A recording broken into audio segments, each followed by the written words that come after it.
The Three Stooges, painfully funny.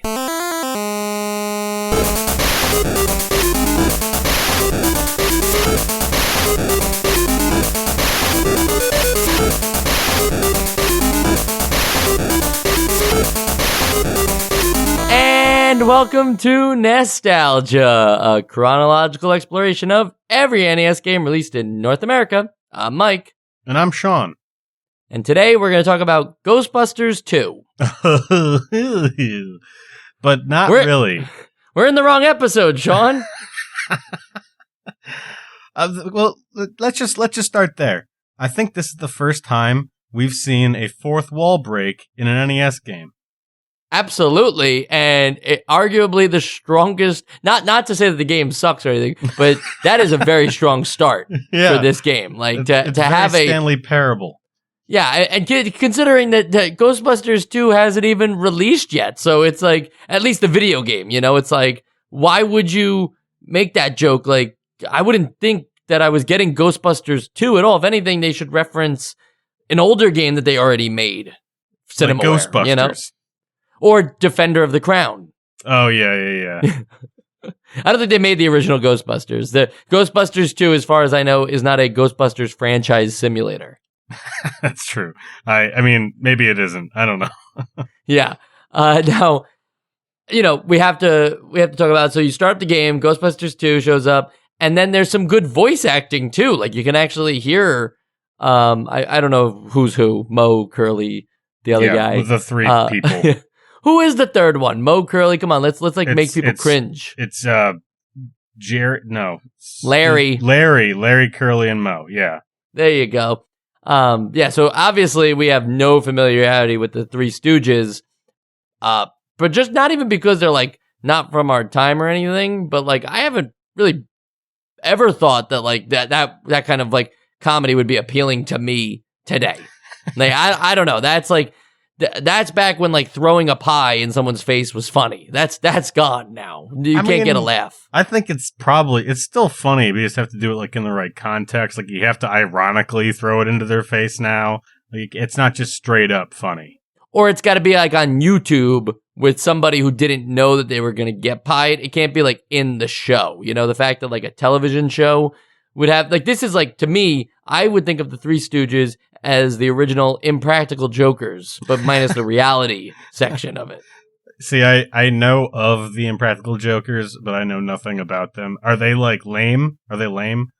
Yeah, well, okay, look, I don't want to upset anybody. I just don't think they're not the funniest people in the world. They laugh at their own stuff more than it's probably been laughed at. I mean, that's probably going to upset some people, but I get what you're saying. Now, the Three Stooges video game, I don't think it's weird to say, but this is strange in 1989. We've talked about some games, some questionable movies that then get like, you know, an NES port, and it's like, all right, that's a little strange for the audience, but whatever. This time, it's actually strange, right? The Three Stooges, the guys from like the 30s and 40s now are getting a NES video game where you basically do like a bunch of different mini games Mario as Party. them.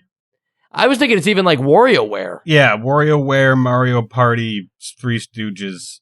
But like, just going back to what you were saying, like, is there any, to our knowledge, any cultural relevance to this game being released now, like 1989? Like, is there a re-release or something? Do we know? To the best of my abilities, all I can tell is that the Three Stooges was still running in syndication in the 80s. Okay. That makes sense, I guess. There was no movie, but this also wasn't like the first version of this game. The NES one is a port of, I forget which computer, but one of those, like either the Apple II or Amiga. Or the Amiga or something. It's a port of this to the NES.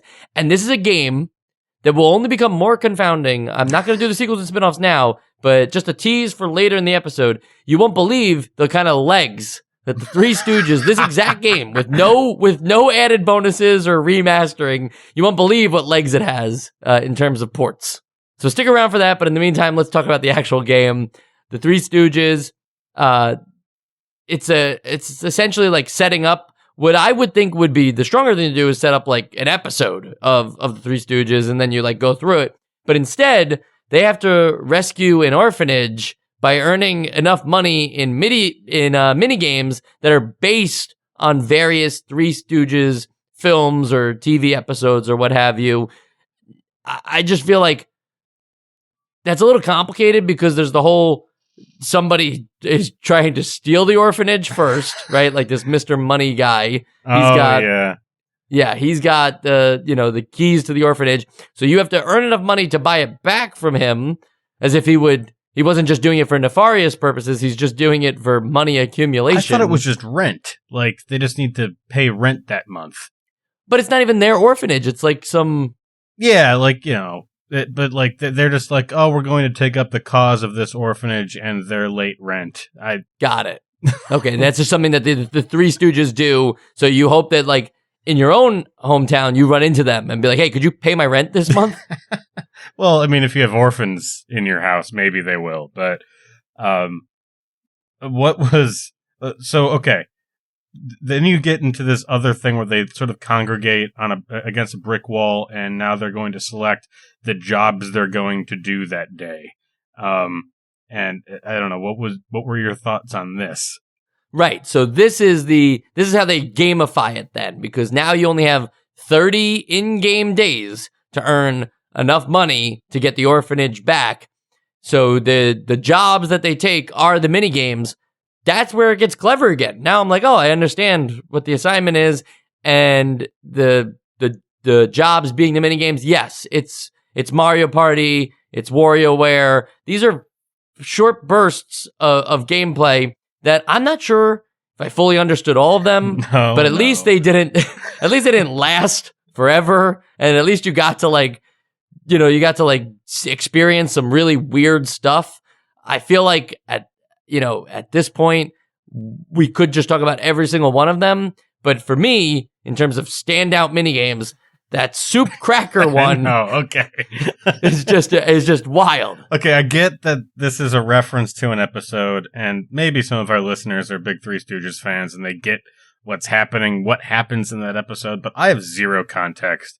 But, all right, so one of them is they're there for eating soup really fast, and there's clams in the soup, and there's crackers that they want, and you have to get all the crackers, but then the clams will close on a cracker, sometimes uneventfully, but other times you'll get this ear-piercing screech of what I imagine is the Stooge in question shrieking in horror from a clam eating his cracker, but I can't really tell, because I didn't really know what triggered it. Do you know what's going on here? Yes. So the Stooge in question is Curly. I don't know why he's wearing that hat, because he wasn't wearing it a minute ago. But now he's wearing a hat, and he's got a bottle of wine, which is also questionable because, like, I don't know. Do you ever have like wine with your other liquids? Like, no, that's olive oil. Oh, wait, I don't know. For the soup? Yeah. Anyway, I guess like olive oil is less objectionable, I suppose, because at least that would like be infusing another taste. Whereas maybe I can't imagine like I'll have the lobster bisque and a glass of red. Like it just doesn't happen. You're drinking one thing, stick to one. Nobody says, can I have a bottle of red and a bottle of cool blue Gatorade? I mean, don't knock it till you try it. That's true. So yes, what's happening here, Sean, is exactly what you think is happening. First off, kudos to the sprite work here, because that's a pretty good image of Curly. But then even the the top-down view of the hand with the spoon trying to like be, hovering over the soup and trying to get the crackers before the clams eat them all up. That is a very easily understood assignment. This is where I think about like WarioWare, right? Where in a WarioWare game, you only have like 10 seconds of actual gameplay anyway, and they don't tell you what to do. It just comes across the screen. It's like jump, and then you just like, okay, I guess I'm jumping, and then as you play it over time, you figure out like what you actually like need to do and get used to the rhythm, and the game gets faster and faster. Here, it was like right away, I was like, I get it. I'm supposed to be eating these crackers. If the clams get to them first, Curly's just pissed, and yeah, he shrieks the loudest, maybe the noisiest audio file I've ever heard on the NES yet, and it's not pleasant. But also, it's unclear about like the timing of how long it takes a clam to get a cracker. And it's not every cracker. It's not every cracker that is then eaten by a clam. I don't know if it's just the first cracker that gets eaten by a clam in each bowl, or if there's just a random time that like you're never going to get that cracker. Because then there'll be a bunch of times where the clams close on the cracker and nothing happens. I don't get that little screen, that little FMV. Yeah, and I mean we see some stuff in terms of just confusing sprite work and very pixelated images of the Stooges featured throughout other minigames too. There's that one where you're like simultaneously boxing and trying to dodge obstacles and look at a stopwatch. That one has like a very like Tim and Eric picture of I think Mo. It's all like the visuals are whatever for me. I'd rather, stick on the minigame thing for a moment, just because like a lot of these games created for me the Mario Party effect, where if you're not in the minigame mode of Mario Party and selecting the minigames you want to play, if you're actually on the board, there's that time where like after everybody's gone for their turn, the wheel comes down and you just pray that like that one game doesn't get picked. And it does. Like that. And it does. And it's the trivia. And it's not because I don't know the Three Stooges. Like, yeah, that sucks.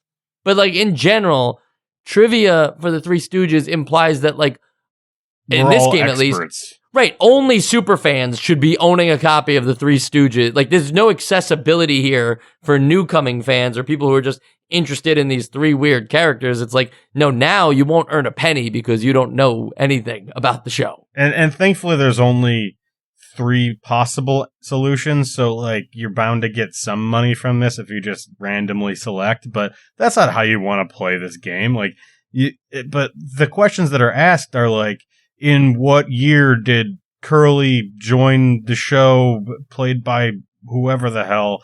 And it's like 1936 or 1942. Like, I don't know. And I guess it's just the least fun part of the game. Yeah, you brought up a great point there, Sean, though. The trivia isn't like, all right, so I'm going to change it to something I know, right? So Simpsons trivia, right? If you ask me about something that happened in an episode of The Simpsons, I might be able to like answer a lot of those potential questions. But if you start saying like, who was the executive producer of season 12, right? It's like, I might know, but I wouldn't, I'm a super fan. Here, it's like the Three Stooges questions aren't always about just like the pranks that they pulled on each other or like famous catchphrases. It's like actual actors' names or celebrities who appeared on the show. And that just makes it all the more confusing. Yeah, I don't truly get like, I think if you chose any like piece of fandom, that's not the kind of trivia you're going to ask. It's very strange that it's more like making of stuff, or maybe the fans of this show are disproportionately knowledgeable about the making of the Three Stooges.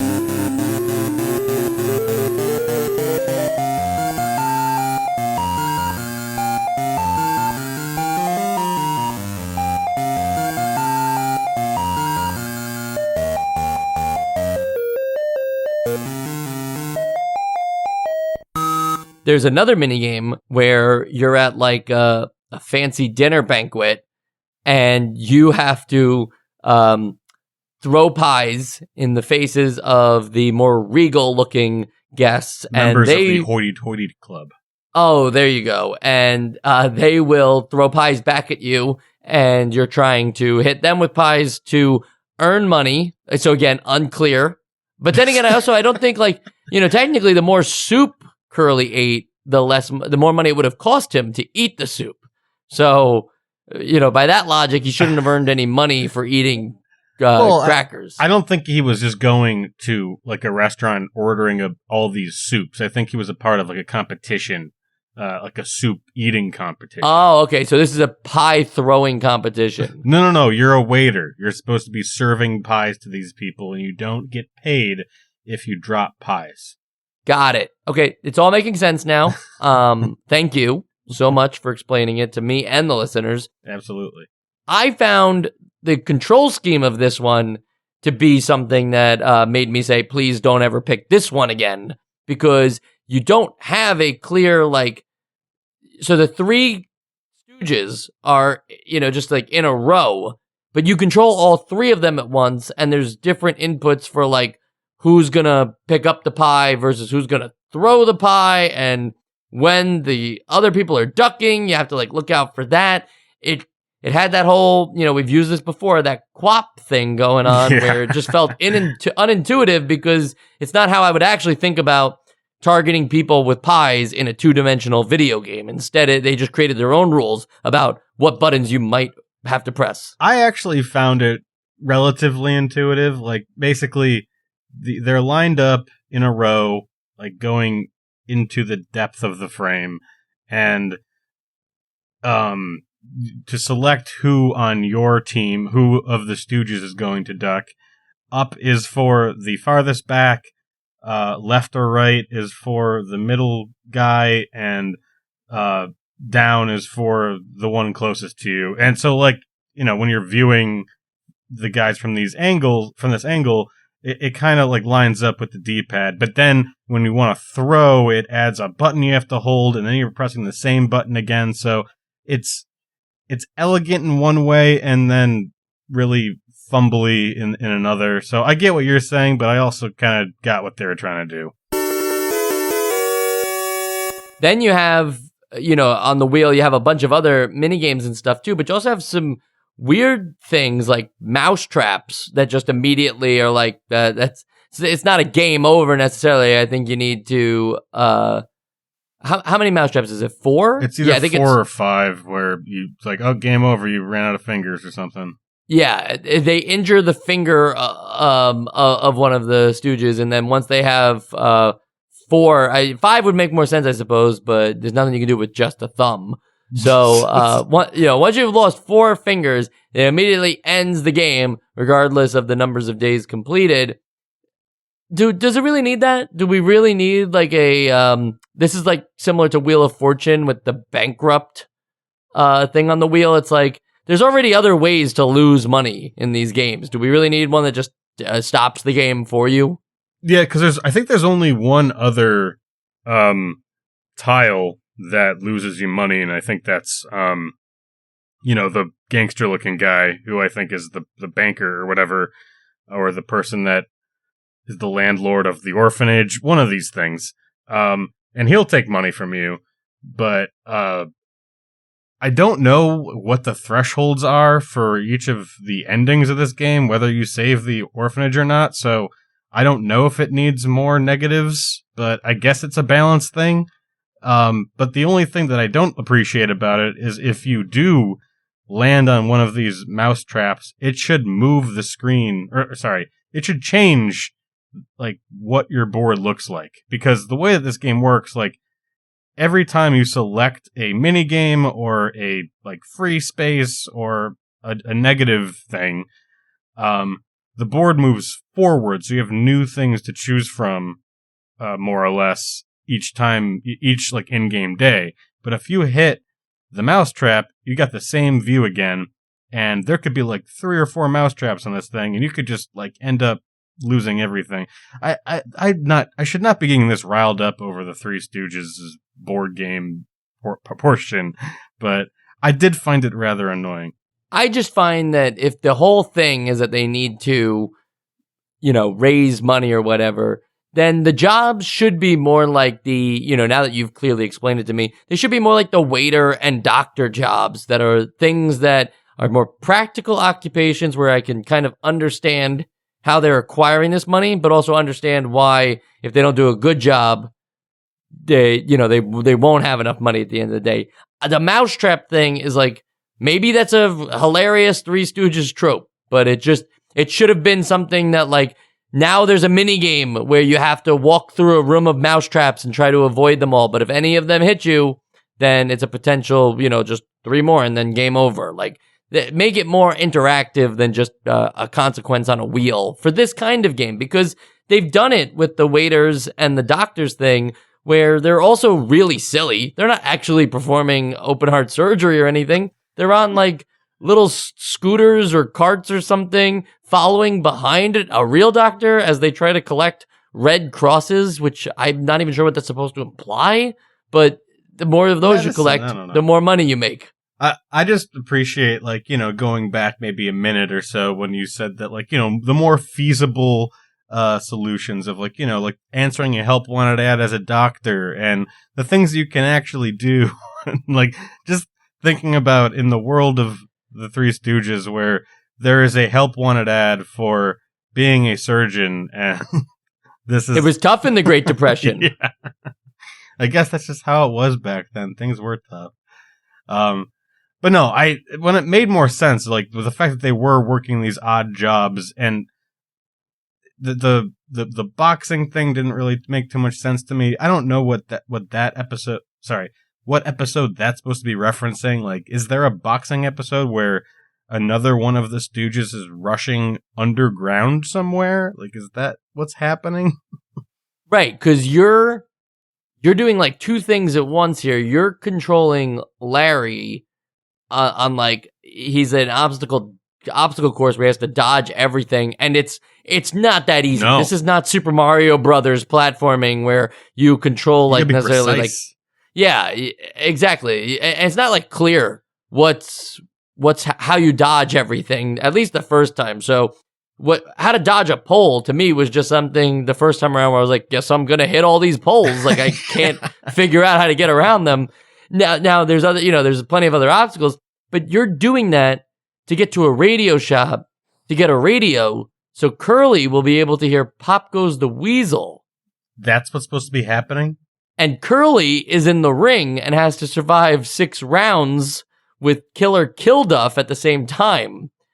So I guess, like that's what's happening. It's like it should have just been the boxing minigame, right? It should have just been like a fun punch out light style thing where you're just trying to dodge the moves because clearly Curly wouldn't be able to take on Killer Kilduff. Obviously, we all know Killer Kilduff and how good he is. Yeah, and his shenanigans.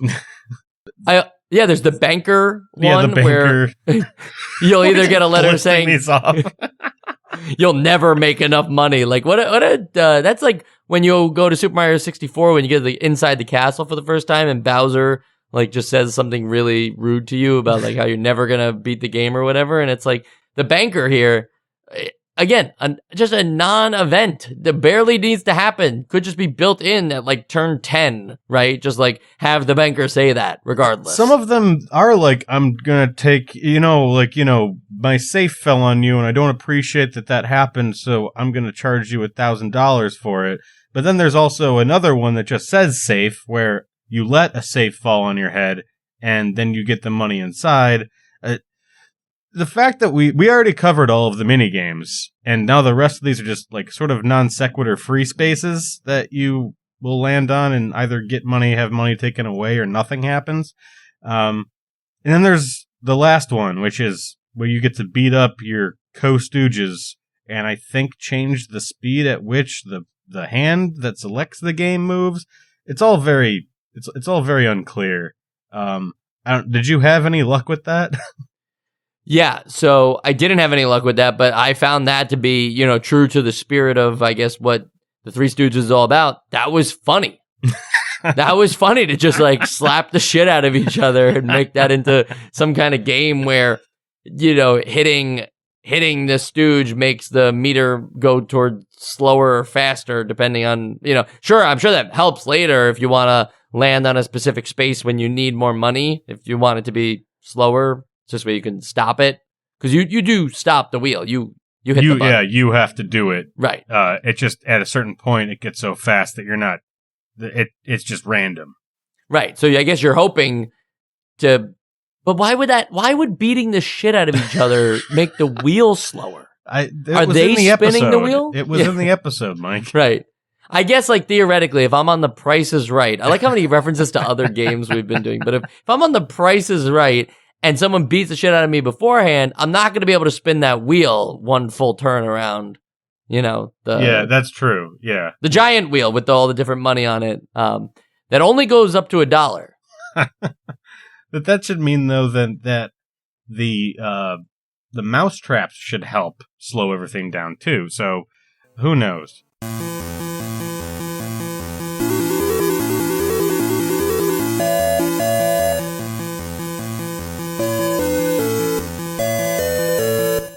There was a reason for me to list off every thing that happens in this game, Sean, and that is because there's really 10 different events. Yes, sure, the trivia can be different. What happens with the safe, whether you break it or you get the money inside, those things can change, but they really don't actually change. Like, it's still an inconsequential event that you can't decide what happens to you. It's told to you. Are these 10 enough? Like Mario Party, even the first one had, I believe, 50 mini games. WarioWare has 100 plus mini games in theirs because they're so small and short.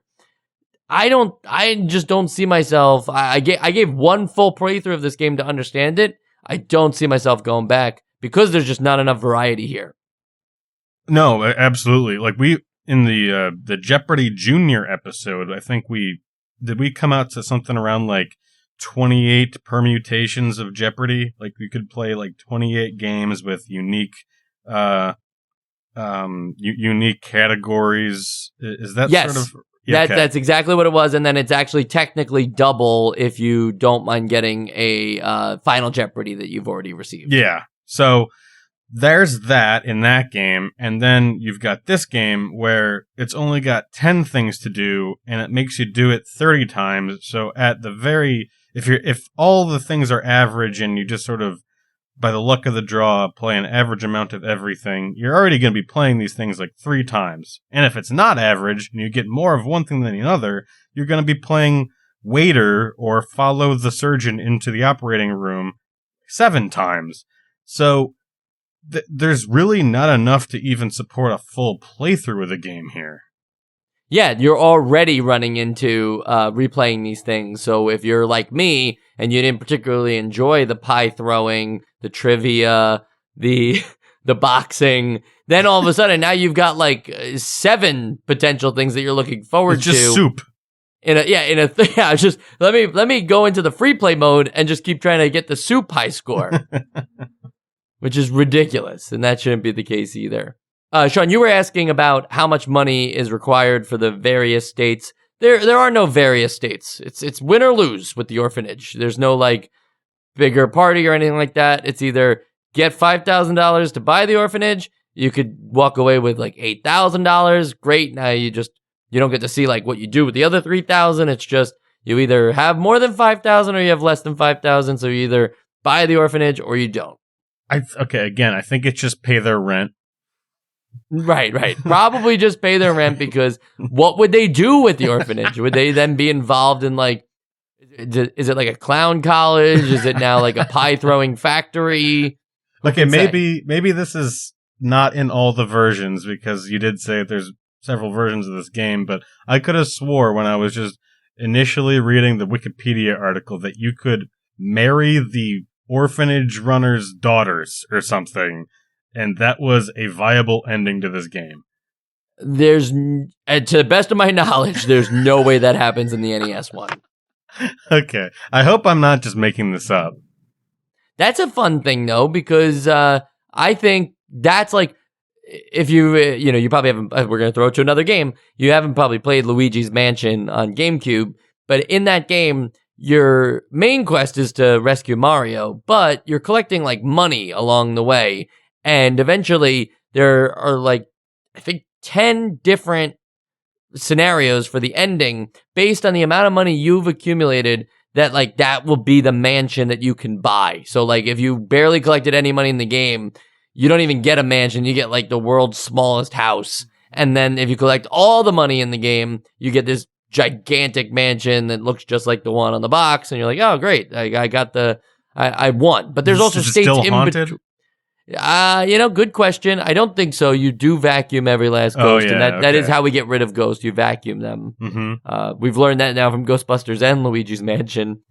But I guess what I'm saying is like, I prefer to find out that there were other things that could happen. But I only played it once, and I did buy the orphanage.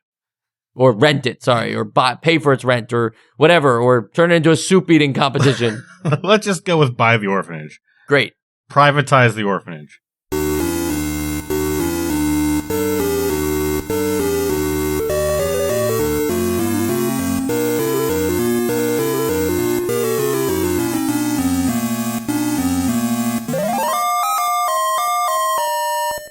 In terms of sequels and spin-offs, Sean, the other versions before Three Stooges did not have the Stooges come out to Ghostbusters 2.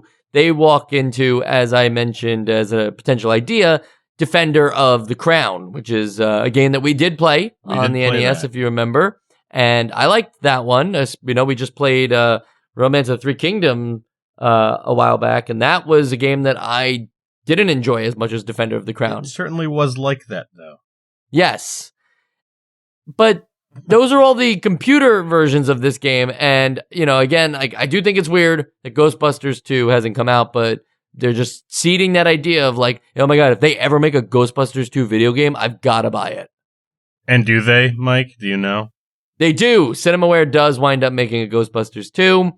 They also decide to continue to bust out Three Stooges ports for the foreseeable future because in 2002, they release a version for the Game Boy Advance and a version for the PlayStation. The same game? The same game. I posted on Twitter earlier this week a side-by-side comparison of the Game Boy Advance and the NES of the boxing minigame, where it's literally the same exact frame, so you can actually see what improvements there were. And it makes it look like in the 11 years since the Three Stooges came out, the technology really hasn't developed that much. Oh, no. For the Game Boy Advance version, at least, the Three Stooges on PlayStation, to the best of my knowledge, it is 3D, but it's not good-looking 3D. I just can't believe that they still... Like, that has cultural staying power. Like, where is the Three Stooges remake for PS5? Right, it needs that. But actually, looking at the Three Stooges now on PlayStation 1, it's that fake 2D CG that was, like, common in, you know, like Super Mario RPG and stuff like that. But I will say that this one, at least, explains this. Like, I think it's much clearer now what's a cracker and what's an oyster or who's attending. You know, they look like waiters here in the Help Wanted Waiters game. So that's a big improvement. Absolutely. But if you look back, I don't know, if you look back now, I'm looking at like Amiga gameplay footage, and it looks kind of similar to the PlayStation footage, but it came out more than 11 years before it. All right, we have to play these games. Yeah, very confusing. A port was completed for the Game Boy Color, but it was canceled in 2000, and only footage of the beta has been released. Wow. But I imagine it was canceled because they were like, oh, guys, screw the Game Boy Color version. We've got a Game Boy Advance version coming out. The people demand more Stooge. Yep, absolutely. I wouldn't be surprised to find out, you know, when E3 comes back in 2023 that, you know, the Three Stooges is like part of Microsoft's big plans. Yeah, it'll be a Bethesda game. Yeah, well, I was thinking either Bethesda or just Microsoft in general, just acquiring the entire franchise IP rights. Sean, it feels like we kind of voted already. Yeah, we did. Should we just in unison? Yeah, should I play the music? Play the music. Here's the music. Right. And here's our answer. Okay, it's not essential, right? Yeah. It's not essential, yes. All right, cool. Not really much else to talk about because we really deconstructed the game. Here's the issue. I will concede that our lack of knowledge of the Three Stooges definitely makes the game less fun. However, we all, you know, like we didn't have familiar with a lot of these IPs and they didn't ruin any of the other games. So your game shouldn't be fun just because this it's is part of a franchise that you know. Yeah, this is the first like instance of a reference-based game. Like, you know, like the Rick and Morty VR game, like that's all just references or stuff like that, where it's just like, oh, I get it because those are the things from the movie or the things from the TV show, and you're just gonna laugh at those jokes that aren't really set up in the game, but you're laughing because they're the in jokes. I think this is what happened here, and 100%. And we're just not in on it. So there you go. Yeah. So I'm not trying to yuck anyone's yum, but I think you should really like think about if this game didn't have Mo, Curly, and Larry, would it be fun? Is that where you're getting your enjoyment? Because I'd question that if I were you. Next week, we will be playing Twin Eagle, just what everybody wanted, another vertical shmup where you are a helicopter. Everybody keeps saying, where are the helicopter shmups? And they're still making them. Don't worry, they're going to make many more. Yeah. Yep, exactly. I actually was expecting one helicopter shmup ever, but I guess, helicopters are cool. Well, we'll get into it in the episode, right? Yes, helicopters are cool. Maybe. And maybe Joe will come back. Joe? Maybe he won't. Please? Maybe you guys upset him.